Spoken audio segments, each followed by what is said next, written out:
ce matin, vivre la puissance de l'Évangile.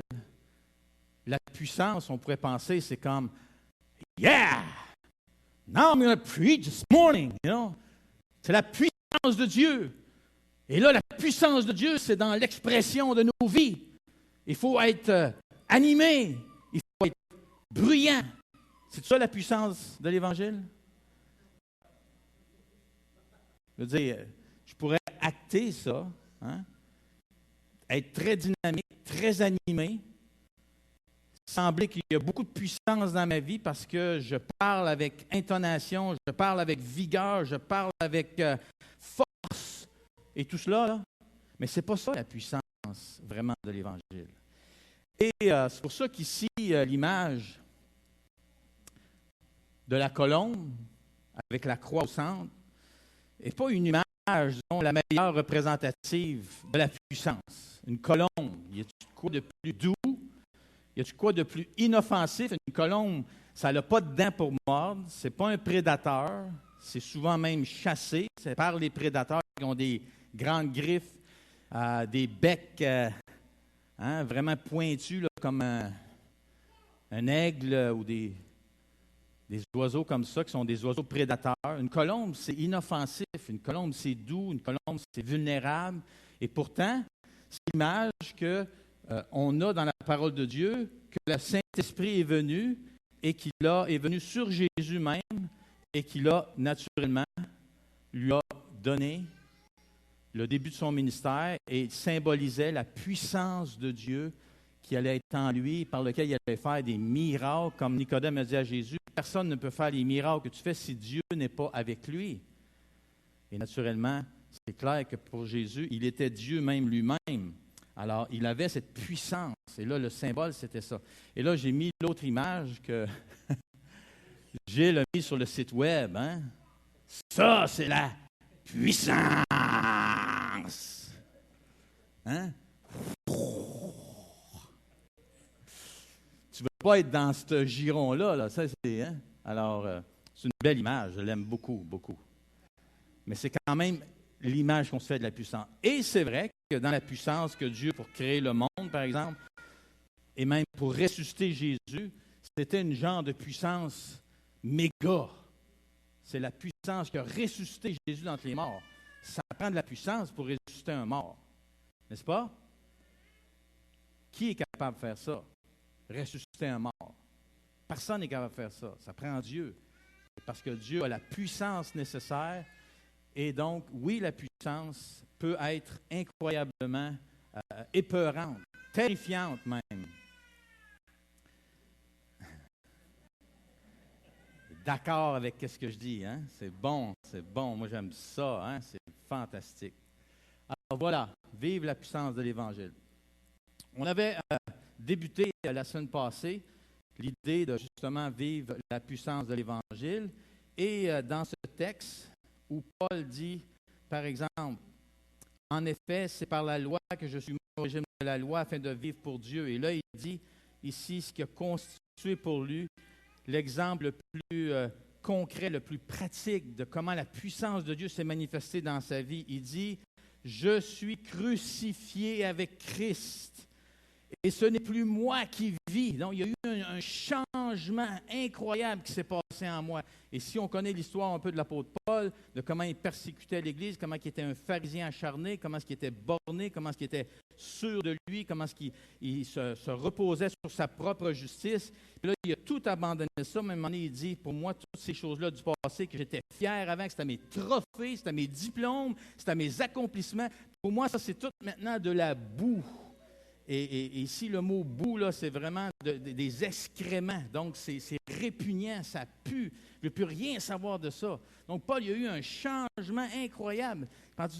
Lui, il avait voué toute sa vie là, à la religion juive, au pharisianisme. Et là, pour renoncer à tout ça, changer de direction et aller complètement dans la direction que lui pensait que c'était un blasphème, c'est-à-dire tous ceux qui étaient des chrétiens, c'était des blasphématoires, ils blasphémaient contre Dieu, ils allaient à l'encontre de la vraie religion. Alors pour Paul, ça a été une transformation incroyable. Donc il dit, ce n'est plus moi qui vis, c'est Christ qui vit en moi. Ma vie présente dans la chair, donc encore en tant qu'être humain, là, Je la vis comment? Eh bien, je la vis dans la foi au Fils de Dieu. C'est aussi simple que ça. C'est dans la foi de celui qui m'a aimé, de celui qui s'est livré lui-même pour moi. Et là, il dit, je ne rejette pas la grâce de Dieu. Car si la justice s'obtient par la loi, Christ est donc mort en vain. Donc, il a rejeté la justice par la loi et il a adhéré à cette justice par la foi, par la grâce de Dieu. Et ça, c'est la puissance de transformation. C'est pour ça que je l'avais résumé simplement comme ceci. La puissance de Dieu, la puissance de l'Évangile définit l'impact sur ma vie. C'est ça que ça veut dire, la puissance de l'Évangile. L'Évangile, lorsqu'elle nous touche, lorsqu'elle nous heurte, lorsqu'elle nous pénètre, lorsqu'elle va au-dedans de nous, elle nous impacte. Et on le voit ici, un exemple avec l'apôtre Paul. Donc, l'ancienne vie voulait dire, c'est moi qui règne, c'est moi qui dirige ma vie, c'est moi qui décide, c'est moi qui ai mes projets, c'est moi, c'est moi, c'est moi. Moi, je suis au centre de ma vie et tout tourne autour de moi. C'est ça l'ancienne vie, la vie naturelle. Et ça égale le péché, c'est-à-dire que là, je vis et puis je ne peux pas faire autrement que d'être esclave du péché. Et ça égale aussi rébellion contre Dieu, parce que tout ce qui est péché et se rebelle contre Dieu, c'est d'aller à l'encontre de la volonté de Dieu, de qui Dieu est. Tandis que la nouvelle vie, donc Paul parle ici, où là, c'est plus moi qui règne, je suis encore là, vous remarquez, le moi est encore là, donc j'existe encore, mais ce n'est plus moi qui est au centre de ma vie. C'est plus moi qui détermine la direction de ma vie. Là, tout à coup, Christ devient central à tout ce qui me concerne. Et ça touche, comme on a vu, à toutes les facettes de notre vie. Les moindres petites choses. C'est pour ça que même Jésus dit, si l'un d'entre vous donnait un verre d'eau à l'un de mes enfants, parce qu'il est mon enfant, pour lui donner un verre d'eau, bien, c'est à moi que vous l'avez fait. Il va dans les détails comme ça. Et c'est sûr qu'il nous encourage quoi? À donner des verres d'eau, à faire du bien à ceux qui sont ses enfants. Parce qu'à chaque fois que vous faites ça, c'est à moi que vous le faites. Puis moi, je le remarque, je le note. Aussi insignifiant que donner un verre d'eau. On dirait, ouais, comment, calme-toi le pompon, là. Tu sais? Un verre d'eau. Je dis, attacher mes souliers, me brosser les dents. Toutes ces affaires-là tournent autour de Christ. Eh bien, oui. Oui. Oui, oui. C'est incroyable, hein? Même, j'ai lu cette semaine que vous savez, non, je ne le dirai pas parce que c'est un peu exagéré. Oui, oui. Bien, il disait, tu sais, parce que souvent on parle de boire de l'alcool, si tu péches, c'est pas péché. Puis là, l'auteur, c'est John Piper, il disait, vous savez, même boire un verre d'eau peut être péché. Ben là, ça va-tu aussi loin que ça? Là, lâche-moi le pompon, là. Je ne peux même pas boire un verre d'eau sans me demander si je suis en train de pécher ou je suis en train de faire la volonté de Dieu. Là, il l'a placé dans le contexte suivant en disant, admettons, vous êtes, puis là, il y a quelqu'un, puis lui, il est en train de mourir de soif. Puis là, vous le voyez, vous le savez, qui crève. Moi, j'ai soif aussi, je bois mon verre d'eau. Mais il dit, ça serait péché. Ah, OK, bon. Mais d'aller jusque-là, comme personne, c'est ça que la religion ne comprend pas. C'est ça que l'être humain, aussi normal, ne comprend pas. Comment l'Évangile va loin. C'est envahissant, l'Évangile. C'est dérangeant. Dieu, il ne nous laissera pas continuer à régner sur nous-mêmes. Comprenez? C'est pour ça qu'on a tant de difficultés, puis tant de problèmes, puis tant de déceptions, puis tant de tristesse en nous, parce qu'il y a quelque chose qui ne marche pas. Puis là, c'est le Saint-Esprit qui essaie de nous ramener à Dieu. Le Saint-Esprit essaie de dire, arrête donc de te battre, arrête donc d'essayer de régler tout ça par toi-même, arrête donc d'essayer de trouver des scénarios, arrête donc de t'inquiéter pour ce que tu ne peux pas contrôler, arrête donc de... Viens donc te confier en moi. Et là, il nous cherche, il nous pourchasse, il nous agace, il nous titille.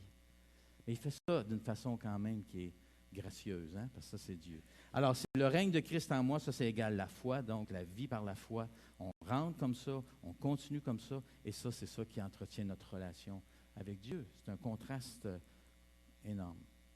Et là où j'en venais ce matin, et on va poursuivre là-dessus, c'est pourquoi ne vivons-nous pas une telle réalité dans nos vies? Pourquoi des fois on semble vivre encore comme l'ancienne vie et non pas comme la nouvelle vie?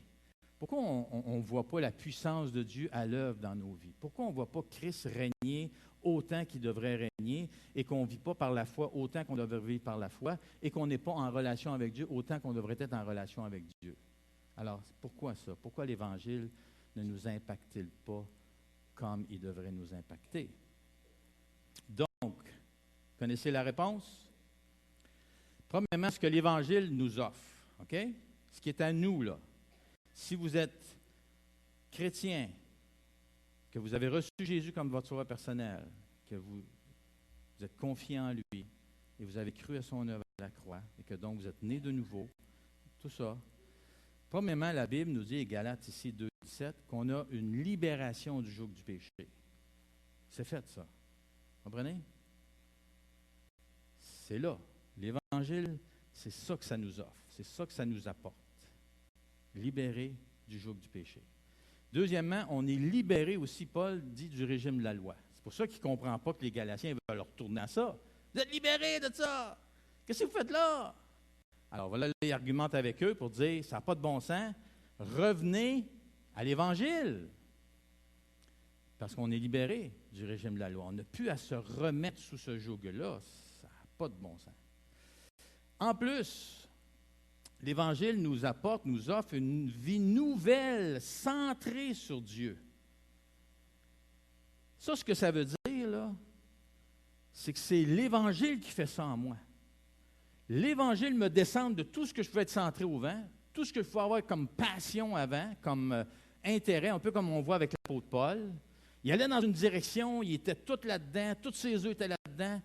Jésus le rencontre, lui partage ce qu'est l'Évangile, ce pourquoi il est venu, lui montre qu'il est le Messie, puis là, Paul, lui, change complètement de direction, puis s'en va complètement à l'opposé, puis là, sa vie maintenant est centrée sur Dieu comme jamais auparavant.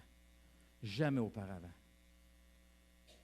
Il est capable de vivre des choses qu'avant, dans sa religion, il ne pouvait pas vivre. Il a une relation avec Dieu qui est totalement changée, totalement différente, et totalement plus juteuse, plus vivante, plus incroyable, parce qu'il a cette proximité avec Dieu. Avant, Dieu était dans son ciel. Maintenant, il a une relation avec Jésus. Et il dit comment que Jésus lui a parlé, comment Jésus a labouré son cœur, a changé ses pensées, lui a communiqué cet évangile-là qu'il est en train de proclamer. Donc, il a une nouvelle vie centrée sur Dieu. Ça, c'est l'Évangile qui apporte ça. C'est là. C'est déposé dans votre compte de banque. Comprenez? Toutes ces choses-là là, sont déposées dans votre compte et vous appartiennent si vous êtes en Jésus. Une autre chose que l'Évangile fait, c'est qu'il nous permet de vivre une vie par la foi au Fils de Dieu. Donc maintenant, j'ai cette possibilité-là de vivre par la foi. Et par la foi au Fils de Dieu. Je n'ai plus besoin d'artifice, je n'ai plus besoin de béquilles, je n'ai plus besoin de support à gauche, à droite pour me tenir en ligne. Je peux vivre maintenant seulement par la foi au Fils de Dieu, qui est extraordinaire. Il n'y a rien de mieux que ça. Vous connaissez les GPS, hein, les GPS? Mais on a un GPS à l'intérieur de nous, constamment. Un GPS qui nous localise. Un GPS qui sait où est-ce qu'on est rendu. Un GPS qui nous dit, non, pas par là. Un GPS qui nous dit, OK, regarde par ici, c'est encore plus vite, c'est encore plus court, passe par là. Change de direction. Le GPS, c'est tout le temps là. Le Saint-Esprit en nous, là, il est toujours en train de nous diriger, toujours en train de nous montrer quelle est la direction que Dieu va pour nos vies. On n'a plus à se morfondre, puis à se donner des balises, puis à se donner des trucs. Non, si on a cette relation-là avec Dieu par la foi au Fils de Dieu, le Saint-Esprit, il nous aide, il nous accompagne. Même, il dit que quand on a à répondre de notre foi, il va être là. Inquiétez-vous pas. Prenez pas le temps d'écrire tout ce que vous allez peut-être, s'il me pose cette question-là, c'est une question-là. Il dit non, dépendez simplement de Dieu, du Saint-Esprit, puis vous allez voir quand ça va arriver le temps, le Saint-Esprit va être là, puis il va vous dire quoi dire. Il va vous aider. C'est pas merveilleux, ça? C'est ça une bonne nouvelle. Oh, wow! Maintenant, il dit qu'il faut vivre dans cette relation-là avec Dieu, dans cette dépendance de Dieu. Voyez? Non plus comme avant, où c'est moi qui contrôle. C'est moi qui essaye de. Non, maintenant, il faut que je vive dans la dépendance du Fils de Dieu, dans cette dépendance à Jésus par la foi. Et j'ai un accès, quand même pas n'importe quoi, continuel à la grâce. Donc, j'ai gaffé, je me suis enfargé, je n'ai pas compris, je savais que je n'aurais pas dû, je l'ai fait pareil, je tombe, je suis tellement déçu, je m'en veux. Moi, je vais arrêter d'aller à l'église. Ça n'a pas de bon sens. Moi, je vais arrêter de lire ma Bible, ça ne donne rien. Regarde, j'ai encore fait la même chose que je sais que je ne devrais pas faire.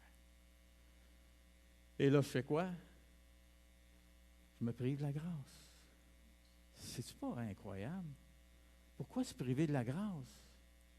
C'est dans notre banque, dans notre compte de banque. Dieu l'a déposé dans notre compte de banque. On a toute la grâce qu'on a besoin. Oh oui, mais tu dis là, Dieu doit être tanné. Il n'est pas tanné. Ce qui est tanné, c'est que tu n'ailles pas chercher la grâce qu'il t'a offert, qu'il t'a mis dans ton compte de banque. Pourquoi retourner au régime de la loi? Pourquoi retourner aux bonnes œuvres? Pourquoi retourner à tes efforts personnels, à reprendre ta vie en main, à essayer de? Pourquoi pas te tourner vers celui qui est là et qui dit, gars, je sais que tu n'es pas capable, je sais que tu ne peux pas, mais viens vers moi.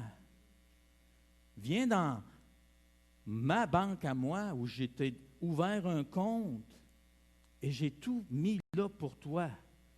Oui, mais il me semble que... non, arrête de penser comme un être humain, comme la logique humaine. Pense comme l'Évangile. Et moi, je ne suis pas tanné. Moi, je suis content. Je sais que tu vas toujours avoir de la misère, tant et aussi longtemps que tu vas être sur la terre. Et c'est pour ça que je suis gracieux. C'était vrai pour Paul, c'était vrai pour Pierre, les apôtres, les premiers chrétiens. C'est vrai pour nous aussi. Ça ne change pas. Maintenant, c'est quoi les freins à la puissance de l'Évangile? J'en ai 3 que j'ai identifiés. Il y en a sûrement d'autres, mais je pense que c'est les 3 principaux. Alors, 3 freins à la puissance de l'Évangile. Le premier, naturellement, c'est l'incrédulité. Hein? C'est le manque de foi. C'est ma difficulté à justement me tourner vers le Fils de Dieu et de recevoir la grâce de Dieu pour que cette grâce de Dieu en moi-là soit en train d'agir.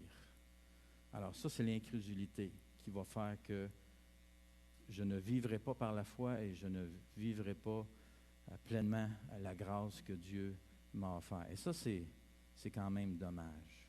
Toutes les religions, vous savez, enseignent que la manière d'être en paix avec Dieu, la manière d'être agréable à Dieu, c'est par la foi. Il faut croire, ben oui, quand même. Mais c'est aussi par, il faut mettre en pratique. Il faut obéir à Dieu. Il faut faire le bien. Il faut faire des bonnes œuvres. Il faut s'améliorer. Vous comprenez? C'est la foi, croire en Dieu, plus. Ils passent tout à côté de l'Évangile. C'est ça qui est triste. Maintenant, est-ce que ça arrive juste aux religions? Malheureusement, là, non. Même, j'ai un article ici d'un auteur, je vais vous donner son nom. Le voici. Il s'appelle Tony Merida.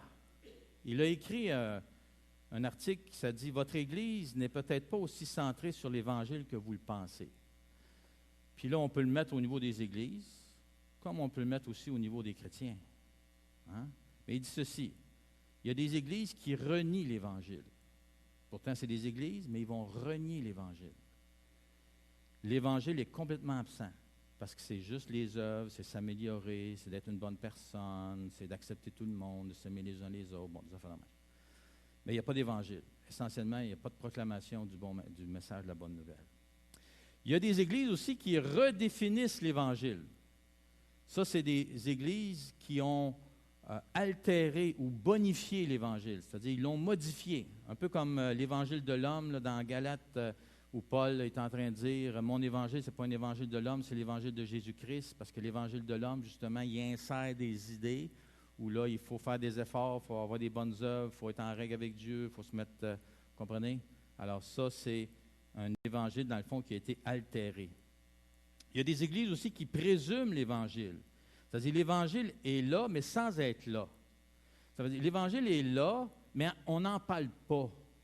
Elle n'est pas mise en avant-plan. Il y a d'autres choses qui sont mises en avant-plan. Justement, par exemple, les bonnes œuvres. Même si on ne croit pas que c'est par les bonnes œuvres qu'on est sauvé, mais on parle beaucoup des bonnes œuvres, puis il faut faire des bonnes œuvres, puis il faut faire des efforts, puis il faut s'améliorer, puis il faut travailler fort, puis tout ça, vous comprenez? Fait qu'à un moment donné, l'Évangile est là, mais en même temps, il n'est pas là. Dans le sens qu'on n'en parle pas, on n'en entend pas parler. Il y a des églises qui proclament l'Évangile. Alors, lui, il appelle ça les églises qui évangélisent. Donc, l'Évangile, essentiellement, c'est pour les non-croyants. Ça reste là.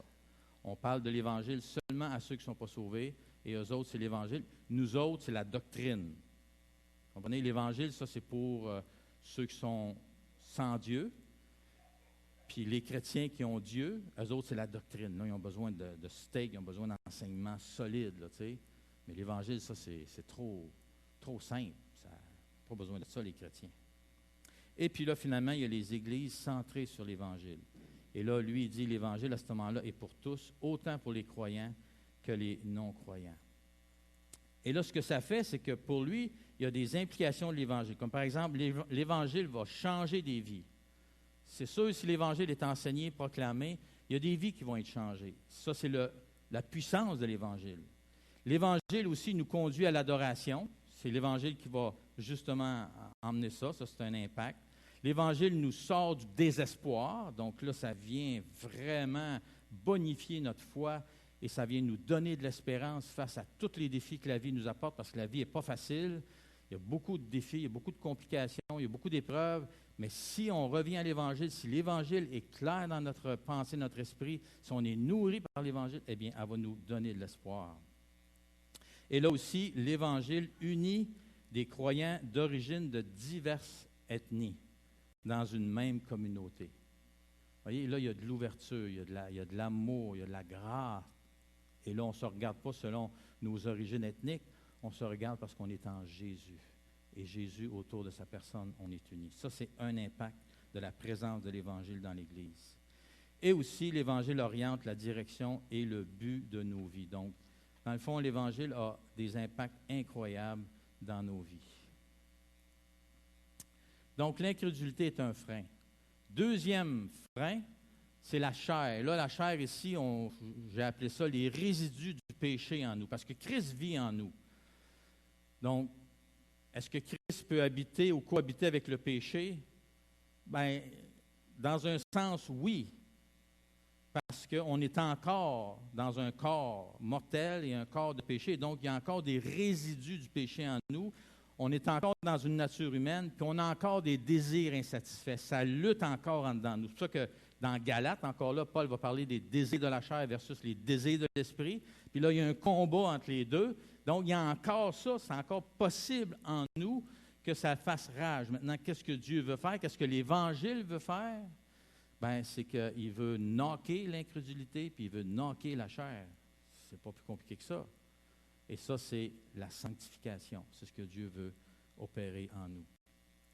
Donc, troisième élément que je pense qui est un frein énorme à la puissance de l'Évangile, j'ai appelé ça l'histoire de vie. C'est quoi ça, l'histoire de vie? Bien, c'est ça ici. D'où on vient. Hein?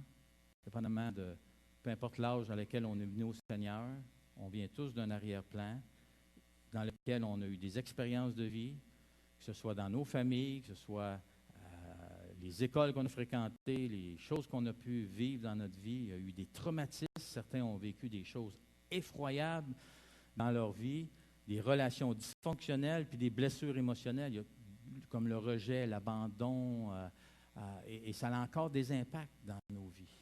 Ça, c'est notre histoire de vie. Donc, cette histoire de vie-là fait partie de nous. Et là, Dieu a besoin, encore là, par l'Évangile, de venir adresser ces choses-là. Puis là, il y a des différents versets bibliques, dans le fond, qui montrent comme de quoi que Dieu, autant au niveau de l'incrédulité, autant au niveau de la chair, autant au niveau de l'histoire de vie, il veut justement venir transformer nos vies, la libérer de plus en plus pour qu'on puisse vivre pleinement selon la puissance de l'Évangile. Et ça, c'est sans compter les mensonges, comme dans Éphésiens 4, 25, les faux raisonnements. Hein? Jacques 1, 22, qui toujours font rage là. Attaque de l'ennemi dans nos vies. Donc, il y a aussi une bataille spirituelle. Donc, l'ennemi essaie de jouer. Mais il va jouer sur quoi? Il va jouer sur notre incrédulité. Il va essayer de semer le doute chez nous. Il va jouer au niveau de notre chair. Il va essayer d'intervenir là. Puis, il va jouer au niveau de notre histoire de vie. C'est ça qu'il va faire, l'ennemi. En nous rappelant des choses, en nous ramenant des mensonges, des faux raisonnements, des pensées négatives, toutes sortes de choses comme ça pour nous éloigner de Dieu. Et aussi les attraits du monde, comme dans 1 Jean 2, 15, 16. Donc là, il y a une force là, que le monde exerce sur nous pour essayer de nous dissuader de vivre par la foi et de vivre selon la logique de l'Évangile, mais de plutôt vivre selon les raisonnements humains, selon la logique humaine. L'espoir, elle est où? Et c'est surtout ça ce matin que j'aimerais que vous puissiez partir avec. L'espoir, elle est où? Si on a la foi déjà en Jésus, si on a la grâce, l'espoir, elle est où?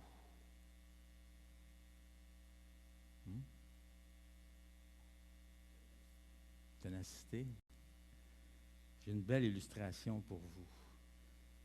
Mais l'espoir, honnêtement, elle n'est pas en nous. C'est sûr qu'elle est en Jésus. Mais il y a quelque chose qu'on a. Que ceux qui ne connaissent pas Christ n'ont pas. Saint-Esprit. Mais voici, c'est notre union avec Christ. Pensez-y. On a une union avec Christ. Et là, il y a toutes sortes d'illustrations dans la parole de Dieu, dont le mariage, pour essayer de faire ressortir cela. Mais par exemple, dans Luc 4, 18, qu'est-ce qu'il dit? Jésus il est venu, puis quand il est venu pour nous libérer du péché. Il est venu pour guérir les cœurs blessés. Il est venu pour pardonner nos péchés. Vous voyez?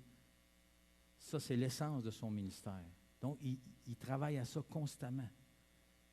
Et parce qu'on est unis à lui, bien, on sait qu'il est en train d'œuvrer dans le sens du but de sa venue, c'est-à-dire nous libérer de toutes les sortes d'esclavages qui existent, pardonner tous nos péchés, guérir toutes nos blessures, pour qu'on puisse justement expérimenter la nouvelle vie et l'Évangile.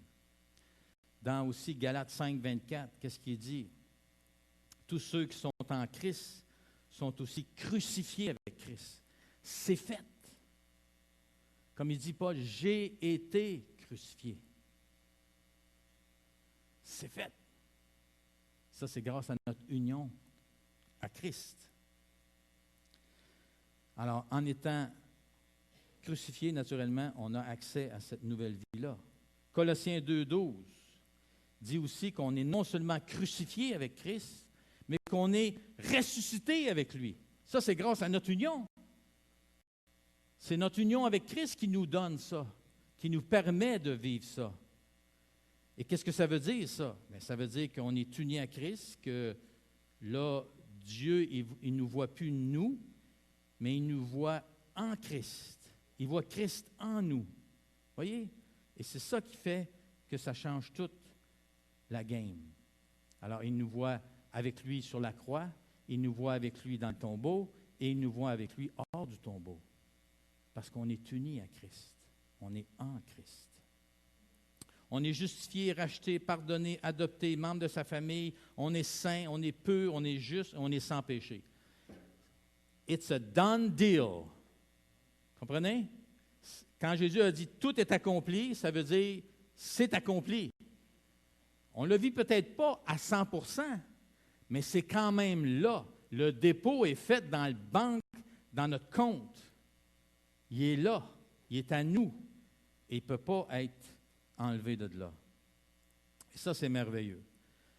Aussi, Colossiens 1, 27, Paul dit que c'est le mystère qui a été révélé de Christ qui est en nous. Donc, il vient justement mettre l'accent sur cette vérité-là et que c'était un mystère qui était caché autrefois, qui maintenant est révélé, et c'est ça la bonne nouvelle. Il y a aussi Jean 15, 1 à 5, et là, j'utilise l'exemple de Hudson Taylor, de son témoignage. Je vais vous lire un peu son témoignage, c'est assez incroyable. Et après plusieurs années de vie chrétienne, il était même en Chine, en mission. Puis là, tout à coup, il a compris cette vérité de l'union avec Christ. Et lui, il l'a compris par Jean 15, 1 à 5, le cep et les serments. Alors, Jésus, c'est le cep, vous êtes les serments. Si quelqu'un est en moi, en qui je demeure, vous allez porter beaucoup de fruits. Et là, tout à coup, pour lui, ça a été comme le Saint-Esprit lui a ouvert qu'est-ce que ça voulait dire, cette vérité-là que Jean 15 est en train de montrer et que Jésus, dans le fond, est en train d'enseigner. Et je vais vous lire ici. Je l'ai imprimé, puis là, je vais vous la lire parce que je ne veux même pas essayer de la résumer. Et ça s'est passé en septembre et en octobre 1869. Donc, ce n'est pas d'hier. Il était en Chine. Et là, voici ce qu'il écrit à sa sœur le 6 septembre, 2 jours après avoir compris là, ce que Jean 15 voulait dire, puis ce qu'il appelle « the exchange life », ça veut dire la vie échangée. Okay? Voyez ce qu'il dit. « Ma chère sœur, nous avons passé hier ici une très heureuse journée. La lecture d'une lettre de M. McCarthy a été bénie pour plusieurs d'entre nous. Lui-même et Mme Fodling paraissent si heureux. Ce qui m'a surtout fait du bien, c'est l'assertion que voici, qui a lu de la lettre de ce M. McCarthy.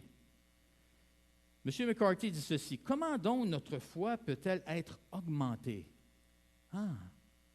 Donc, la foi est clé. Alors, comment est-ce qu'elle peut être augmentée pour nous aider? Il dit simplement en réfléchissant à tout ce que Jésus est et à tout ce qu'il est pour nous en faisant de sa vie, de sa mort, de son œuvre, de lui-même, le sujet constant de nos pensées. Il ne s'agit pas de lutter pour avoir la foi ou pour accroître notre foi. Mais tout ce dont nous avons besoin, me semble-t-il, c'est de simplement regarder à celui qui seul est le fidèle. Donc, ce n'est pas une question que c'est à moi à gagner cette bataille-là, mais la chose que j'ai besoin de faire, c'est de me tourner à nouveau vers Jésus. Et là, d'apprendre à le contempler, d'apprendre à absorber qui il est et qu'est-ce que ça veut dire, ce qu'il a fait pour moi. Et là, Hudson Taylor dit à sa sœur, là, je pense, est le secret. Non pas de me demander combien je puis tirer du cep la sève pour la faire circuler en moi. Voyez la logique humaine, là? Il dit, non, là, il faut que j'arrête de penser comme ça. Ce n'est pas à moi d'essayer comment je vais aller chercher cette sève-là qui est dans le cep. Mais, simplement me souvenir que Jésus est le cep. La racine, le tronc, les branches, les feuilles, les fleurs, le fruit, tout en vérité. Oui, et beaucoup plus encore. Il est le sol et le rayon de soleil, il est l'air et la pluie, plus que tout ce que nous pouvons demander, penser ou désirer. Dès lors, ne cherchons rien hors de lui, mais réjouissons-nous d'être nous-mêmes en lui, un avec lui, l'union avec Christ, et par conséquent, un avec toute sa plénitude, toute sa richesse, toute sa puissance, toute sa vivacité, tout son jus divin, puissant, extraordinaire. Tout ce que Jésus est peut aussi m'être communiqué. Pas dans le sens qu'il est Dieu puis que moi je peux être Dieu, là, mais dans le sens de ses vertus et de ce qu'il peut m'apporter. Il dit, n'attendons pas que la foi produise la sainteté, mais réjouissons-nous de la parfaite sainteté en Christ comme d'un fait. Réalisons qu'étant un avec lui, d'une manière inséparable, cette sainteté est la nôtre, et acceptant ce fait ou cette vérité, nous en constaterons la réalité, c'est-à-dire le côté pratique, le côté vivant de ça dans notre vie tous les jours. Puis là, il a écrit, et il faut que je vous lise ça aussi, parce que c'est tellement extraordinaire, je trouve qu'il a tellement bien saisi ce qu'était l'union avec Christ. Il réécrit un peu plus tard à sa sœur, qui là, lui avait écrit, et là, il lui répond, dans le fond, dans une deuxième lettre, qui était le 17 octobre, donc à peu près un peu plus qu'un mois là, de la même année, 1869. Il lui dit ceci, « Merci beaucoup de ta bonne longue lettre. » Imaginez-vous, il est en Chine, il n'y a pas de... Hein? Facebook, là, c'est vraiment des lettres, ça prend des mois avant de se rendre, ainsi de suite. Là. Il dit, je ne pense pas que tu ne m'aies jamais écrit une lettre comme celle-là depuis que je suis en Chine, en parlant de sa sœur. Pour ce qui est du travail, le mien n'a jamais été si abondant, si plein de responsabilités et de difficultés. Ah! Mais le fardeau et la tension ont complètement disparu. Le dernier mois, ou un peu plus, a été peut-être le plus heureux de ma vie. Pourquoi? Parce qu'il a découvert l'union avec Christ. Le dernier mois, je viens de le lire, il me tarde de le dire un peu ce que le Seigneur a fait pour mon âme. Je ne sais si je pourrais me faire comprendre, car il n'y a là rien de nouveau, ou d'étrange, ou de merveilleux. Et cependant, tout est nouveau. En un mot, tandis qu'autrefois j'étais aveugle, maintenant je vois. Pourtant, il était chrétien, là. Mais vous comprenez, dans un sens là, de cette union avec Christ, il n'avait pas saisi l'Évangile. Pour lui, encore aujourd'hui, il l'avait saisi pour son salut, mais il ne l'avait pas saisi pour sa vie de tous les jours, ses responsabilités en tant que missionnaire, en tant que même responsable d'une société missionnaire. Il y avait bien 6 ou 8 mois que pour moi-même et pour notre mission, pour moi surtout, je sentais le besoin de plus de sainteté, de plus de vie, de plus de puissance. Je comprends l'ingratitude, le danger et le péché de ne pas vivre plus près de Dieu. Je priais, je luttais, je jeûnais, je gémissais, je prenais des résolutions, je lisais encore plus la parole de Dieu, plus diligemment, je mettais plus de temps à part pour la méditation. Parce qu'il sentait le besoin de plus de puissance, de plus de vitalité, de plus dans sa vie. Il était déçu de sa vie chrétienne. Mais tout cela sans résultat. Le sentiment de mon péché m'oppressait. Je savais que si je pouvais simplement demeurer en Christ, tout irait bien. Mais je ne le pouvais pas. J'y arrivais pas. Chaque jour amenait son cortège de chutes et d'insuccès.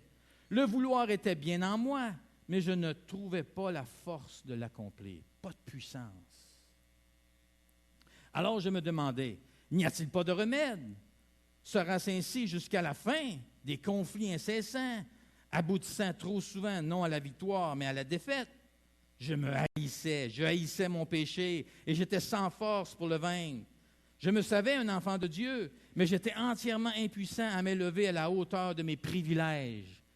Autrement dit, je n'arrivais pas à aller dans ce compte de banque que Dieu m'a ouvert et d'aller chercher ce que j'avais besoin. Je pensais que la sainteté, une sainteté pratique, devait être atteinte graduellement par l'usage diligent des moyens de grâce. Je savais bien qu'il n'y avait rien dans ce monde que je désirais autant que cela, rien dont j'eusse autant besoin. Mais j'étais si loin d'y atteindre. Plus je luttais, plus le but s'éloignait à tel point que j'étais presque désespéré. Je me disais que pour rendre son ciel plus doux, Dieu voulait peut-être nous refuser d'en jouir ici-bas. Hein? On commence à avoir des raisonnements. Peut-être Dieu qui veut ça de même, que ça soit dur, pénible, souffrant, hein? Agonisant. Je ne peux pas dire que pendant ces longs mois de combat, ce fut là mon état continuel. Non, non. Parfois, j'avais des temps de paix et même de joie dans le Seigneur. Mais c'était une paix et une joie intermittentes qui ne me donnaient pas la puissance spirituelle pour vivre. Je savais bien qu'en Christ se trouvait tout ce dont j'avais besoin. Je le savais, ça. Mais comment me l'approprier? Comment aller le chercher? Il est riche, moi je suis pauvre. Il est fort, moi je suis faible. Dans le cep se trouvait une sève riche et féconde. Mais comment la faire passer dans le serment maigre et chétif que je suis? Graduellement se faisait en moi un peu de lumière. Je voyais bien que c'était par la foi que je pouvais participer à la plénitude de Christ, mais je n'avais pas cette sorte de foi. L'agonie de mon âme était à son comble quand Dieu se servit d'une phrase contenue dans la lettre de mon cher frère, M. McCartney, pour faire tomber les écailles de mes yeux. Et voici la phrase, « Le Saint-Esprit me révéla, comme je ne l'avais jamais compris, la grande vérité que nous ne sommes qu'un avec Jésus. Il ne s'agit donc pas, disait-il, de lutter, de peiner pour avoir la foi. Il suffit juste de se reposer sur celui qui est fidèle. » C'est tout. Vous savez, Martin Luther, le réformiste, a écrit un commentaire sur l'Épître aux Galates. Et dans sa préface, il a écrit ceci. « Est-ce que je n'ai rien à faire pour plaire à Dieu? » Puis la réponse c'était « Rien. Rien. Rien. Je ne peux rien rajouter. Je ne peux rien faire de plus. J'ai simplement besoin de Jésus. J'ai simplement besoin de croire que Jésus est suffisant. Et que dans mon union avec lui, c'est fini. » Vous savez, ce commentaire-là de Martin Luther a touché de nombreuses vies à travers l'histoire.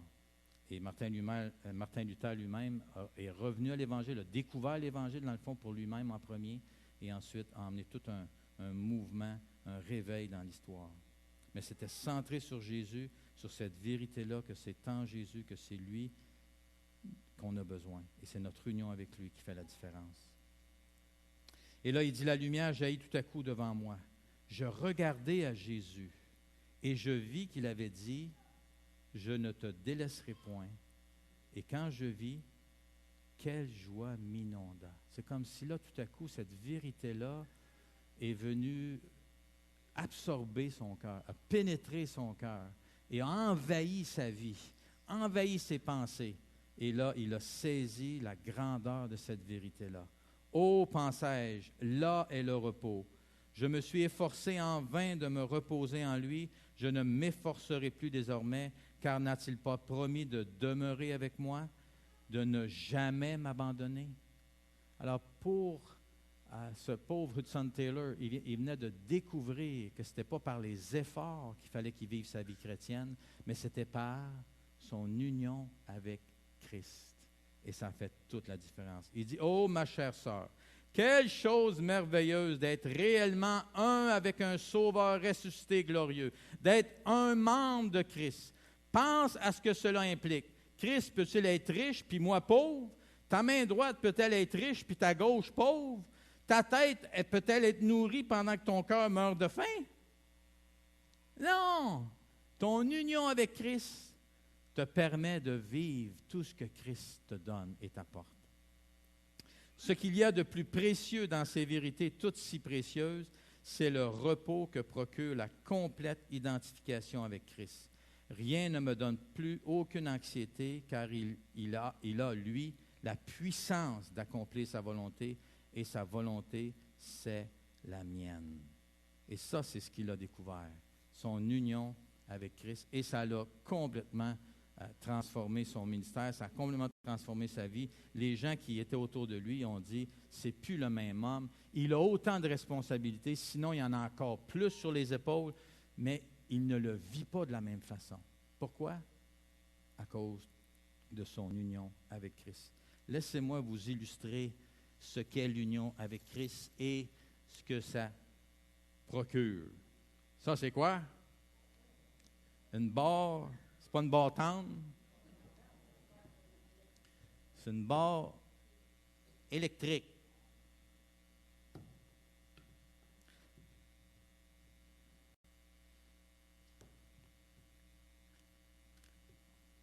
Avant, ça en soi, ça n'a aucune puissance. C'est un bon point. Bon, vous avez compris. Une fois que ça, on appelle ça une fiche, OK? La partie qu'on plug, là, c'est une fiche. Puis l'interrupteur, je ne sais pas ce qu'il est, là. Là, j'ai pris une autre extension. Mais autrement dit, l'extension, elle est pluguée. La fiche est pluguée où? Hein? Comment on appelle ça, les électriciens, là? Une prise dans le mur, c'est quoi? Hein?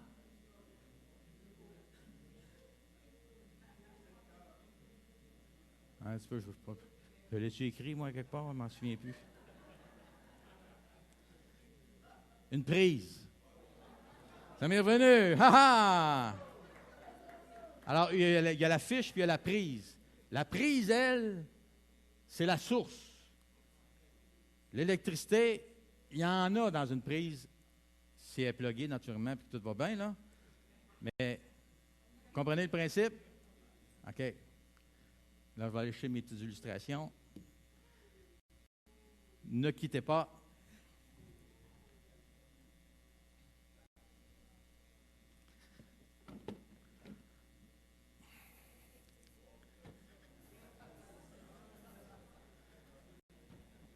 Ah ah! Regardez ça, au village des valeurs. On a trouvé 2 comme ça, pas cher. Regardez ça, elles sont belles. Mon épouse est tellement heureuse.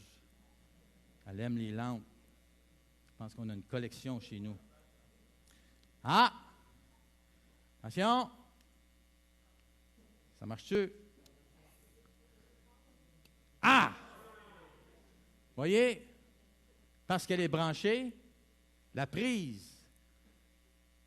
Non, c'est-à-dire la fiche est branchée dans la prise. Et là, il y a du jus, il y a de la puissance, et ça donne de la lumière. Puis Jésus dit qu'on est la lumière du monde. Puis lui, quand il en parle, il dit, mettez pas la lumière. S'il ferait noir, noir, noir, ici, éteignons les lumières pour le fun, juste pour le fun. On peut-tu éteindre les lumières, les spots? Les spots en haut, voilà, voilà. Tu sais, hein? Ça éclaire pas tellement. Et là, si je la mets ici, bien là, vous me voyez. Si je la mets là, bien là, vous trouvez que je suis pas mal intelligent. Si je la mets là, bien là, on va arrêter, OK? Bon. C'est juste une illustration, là. Mais tout ça pour montrer que... Puis là, non seulement ça, haha, on a un petit peu. Et mon ami, the what? Oui, monsieur. Whoop! Ça s'en vient sérieux. Parce que la lumière, ça éclaire.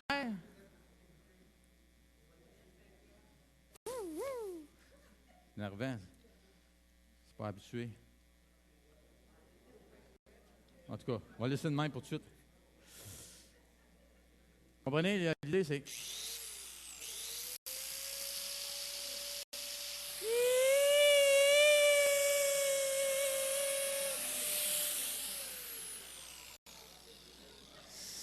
Si vous pensez qu'il n'y a pas de puissance, parce que c'est une lumière, bien Dieu il dit aussi que ça nous donne du jus pour accomplir des choses qu'à main nue, on n'y arriverait pas. Mais avec sa puissance, eh bien, ça m'a dit de quoi, ça, on ne se brosse pas les dents avec ça. Hein? Non, non, non, non. Fait que, qu'est-ce qui arrive par contre?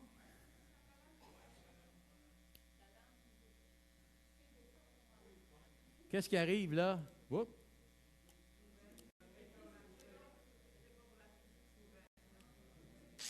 Oh! Oh! Non, ça ne marche pas. Qu'est-ce qui se passe? Pourtant, je suis encore plugué.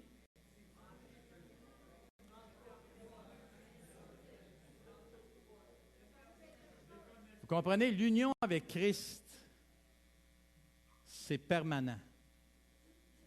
Ça ne change pas, ça ne changera jamais. Le jour où vous avez accepté Christ comme votre sauveur, que Dieu vous a fait naître d'en haut, vous avez été unis avec Christ en sa mort, en son ensevelissement et sa résurrection. Et vous avez accès à tout ce que Christ a déposé dans votre compte de banque céleste. Mais pourquoi que ça ne marche pas des fois? Hein? Je suis encore plugué, je suis encore uni. C'est juste que la chair, l'incrédulité, ou mon histoire de vie empêche la puissance de Dieu de circuler en moi. Et là, ce que j'ai besoin, c'est de demander à Jésus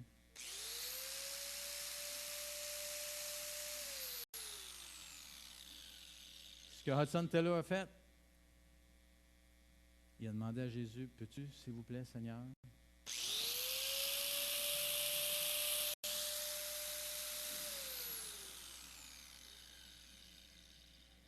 C'est-tu aussi simple que ça?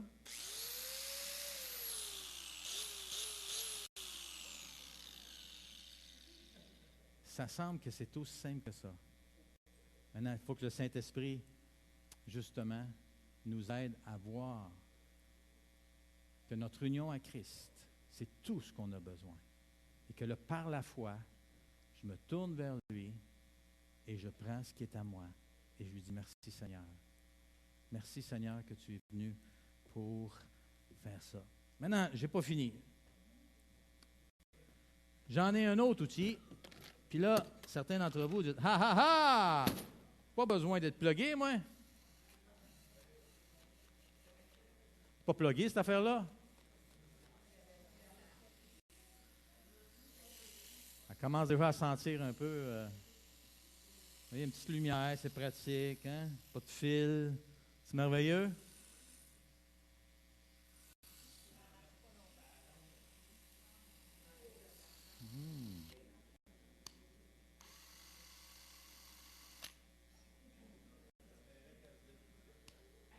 Mais vous comprenez le principe. Je pensais que ça serait vidé plus vite, oui. Surtout que je m'en suis servi un peu hier. Là. Mais ça nous fait appel à quoi, ça? Ça nous fait appel à ce qu'on peut vivre nous-mêmes la vie chrétienne en utilisant nos propres forces. Mais c'est limité, je vous le dis. La batterie, à un moment donné, elle tombe à plat. Puis souvent, elle tombe à plat, savez-vous quand? Quand là, j'aurais vraiment besoin de puissance. Et là, j'en ai pas. C'est ça que Hudson Taylor parle. J'ai essayé tous les moyens que je pouvais, et ça ne fonctionnait pas, je n'avais pas de puissance. Jusqu'à temps qu'il se tourne vers Jésus et qu'il, là, tout à coup, voit qu'est-ce que Jésus avait à lui offrir. Et là, il l'a reçu par la foi. Vous voyez la différence? C'est ça. Amen. Et on va au 1 Jean 5, 3, 5. Qu'est-ce qu'il nous dit?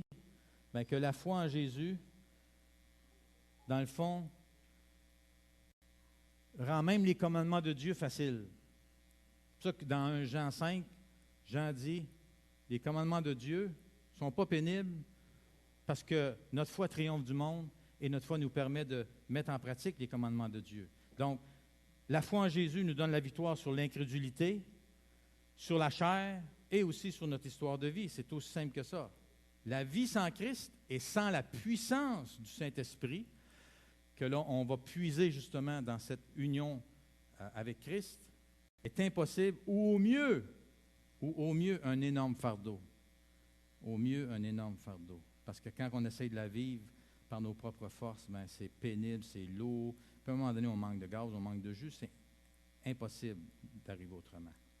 Maintenant, je termine avec ça. Quel impact l'Évangile aura-t-il dans nos vies si je me tourne vers Christ et que je vis par la foi mon union avec Christ? Eh bien, voici. La motivation pour obéir, ça va être quoi? Ça va être la joie. Tout à coup, obéir, c'est plus une problématique, c'est plus un fardeau, c'est plus me faire violence, c'est plus. Tout à coup, ça. Et là, je dis, mais comment ça fait que ça semble facile, là, obéir à Dieu?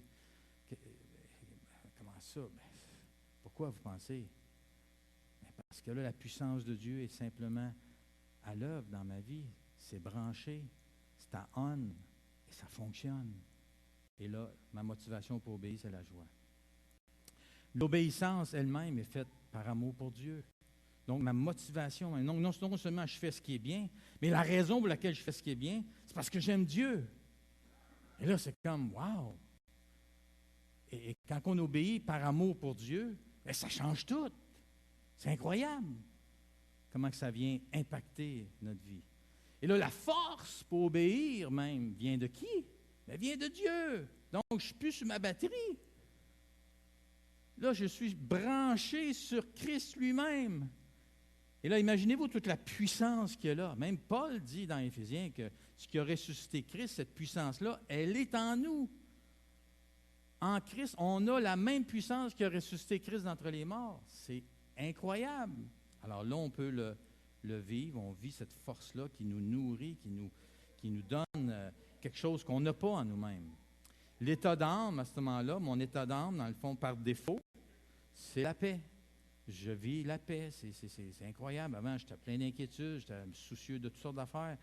Puis là, maintenant, c'est comme, ben oui, c'est ça, c'est parce que là, Christ, il prend tout en main, il dirige, j'y fais confiance, il n'y a plus de problème, il n'y a plus de soucis.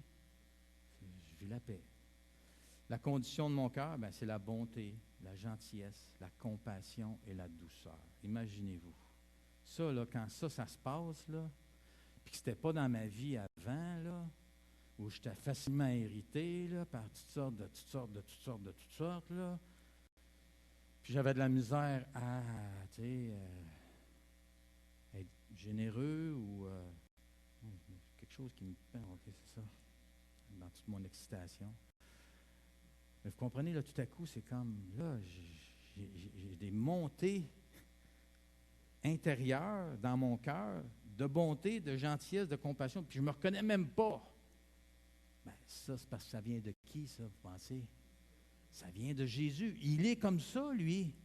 Comprenez? Jésus, là, il est comme ça, constamment. C'est pour ça que dans les évangiles, il est renversant. Il dérange aussi à cause de ça, parce que là, il ne juge pas, il ne condamne pas, il tend la main, il pardonne les péchés, il va vers les gens qui sont des rejetés, des gens qui sont méprisables, des gens qui auraient dû être justement étiquetés ou condamnés. Non, lui, il va vers eux, il leur tend la main, il les touche à des lépreux. En tout cas, vous comprenez, Jésus, il est comme ça. Alors, est-ce qu'il peut me rendre comme ça? Hey, votre union avec Christ, c'est exactement ça que ça va faire. C'est ça l'impact de l'Évangile. Ça va même changer votre caractère. Tu sais, ce que vous n'aimez pas en vous, là, ce que ceux qui sont auprès de vous n'aiment pas, là, eh bien, ils vont le voir être transformé, touché, puis modifié. Et là, l'amour du prochain aussi est fait par amour du prochain. Et juste ça, c'est grand, là. Comprenez? Que là, tu sais, des fois, il y en a qui me demandaient, pourquoi tu fais ça? Ben, je le fais parce que c'est bien de le faire, puis la personne en avait besoin. Oh, mais tu devais sûrement avoir une raison de faire ça. Non, non. Là, pourquoi tu me demandes ça? Ben, normalement, on ne fait pas des affaires de même comme tu as fait. Tu n'es pas obligé de faire ça. Non, c'est vrai, tu n'es pas obligé. Mais pourquoi tu l'as fait? Ben, je ne peux pas te l'expliquer autre que je l'ai fait, puis j'étais content de le faire. Puis là, c'est comme, ah ben oui, c'est bien trop vrai. Alors, ça veut dire que c'est Jésus qui l'a fait en moi, parce que dans le fond, j'aurais pas dû faire ça, moi. Quelle raison, honnêtement, humaine que j'avais à faire ce que j'ai fait? Aucune. Même pour certains, ils diraient, un peu, voyons donc, tu te fais abuser de toi-même ou tu n'aurais pas dû faire ça. Mais pas si c'est justement le Seigneur qui, là, agit dans ton cœur, puis sans même tout réfléchir 2 secondes, 2 minutes, tu le fais. Et ça, c'est fantastique. C'est comme, tu dis, c'est Dieu. Puis, en plus, l'amour de Dieu et du prochain viennent de où? Ils ne viennent pas de moi. Comprenez? Des fois, je dis en joke, maintenant, je suis une bonne personne, tu sais, parce qu'on parle des bonnes personnes, faut être une bonne personne. Ah, bien là, je suis une bonne personne. Mais en fin de compte, moi, je ne suis pas une bonne personne pantoute, là. Je sais, vous le savez, vous autres. Mais ce qu'il y a de bon en moi, ce que Dieu fait de bien à travers moi, ça vient de Dieu. Et ça, c'est formidable quand que des gens autour de vous remarquent des choses qui ont changé, des choses que Dieu a faites. Et là, on donne toute la gloire à Dieu. Parce qu'on sait que ce n'est pas par nos propres efforts. On est simplement branché, puis la switch est à on. Et là, la puissance de Dieu. Amen. Je vais vous inviter à prier. On va terminer avec ça. On va terminer dans la prière. On va débrancher mes affaires après, pour que personne ne se blesse. Alors, merci Seigneur Jésus. Merci Seigneur d'avoir tout accompli pour nous et de nous inviter maintenant dans cette relation avec toi, dans cette union, cette communion de cœur, cette communion de vie. Seigneur, d'être aussi imbriqué en toi, jumelé, Seigneur, à toi. Tu es en nous, on est en toi. Et Seigneur, maintenant, on a accès à cette puissance, cette vie, cette abondance, cette paix, cette joie, cet amour, cette compassion, cette patience, cette même maîtrise de soi, cette persévérance, tout ce qui était caractéristique de ta vie sur la terre, Seigneur Jésus, maintenant tu veux nous le transmettre. Tu veux que ce soit vrai en nous. Et je te prie, Seigneur, que ce matin, par la puissance de ton Saint-Esprit, que ce soit toi maintenant qui rouvre les cœurs, que ce soit toi qui rouvre les esprits, que ce soit qui emmène ces vérités à vraiment pénétrer au plus profond des cœurs de tous ceux et celles qui l'entendent ou qui vont l'entendre. Seigneur Jésus, sans toi, on ne peut rien faire. On a besoin de toi, Seigneur. Peux-tu, dans ta grâce, dans ton amour, dans ta sensibilité, je sais qu'il y en a qui sont peut-être ici ce matin, découragés ou perplexes, confus, ou même sont même pas capables de penser que ça pourrait être possible. Dans ta bonté, Seigneur Jésus, peux-tu te manifester? Peux-tu venir vers eux? Que ce soit ce matin, cette semaine, peu importe quand tu choisiras le bon moment, Seigneur, que leur cœur puisse s'ouvrir, que tu viennes ouvrir les yeux de leur cœur pour qu'ils puissent contempler qui tu es, la grandeur de ton œuvre, la profondeur de l'Évangile, ce qui est à eux, ce que tu leur offres et ce que tu veux faire en eux. Seigneur, c'est en ton nom et pour ta gloire que je te prie.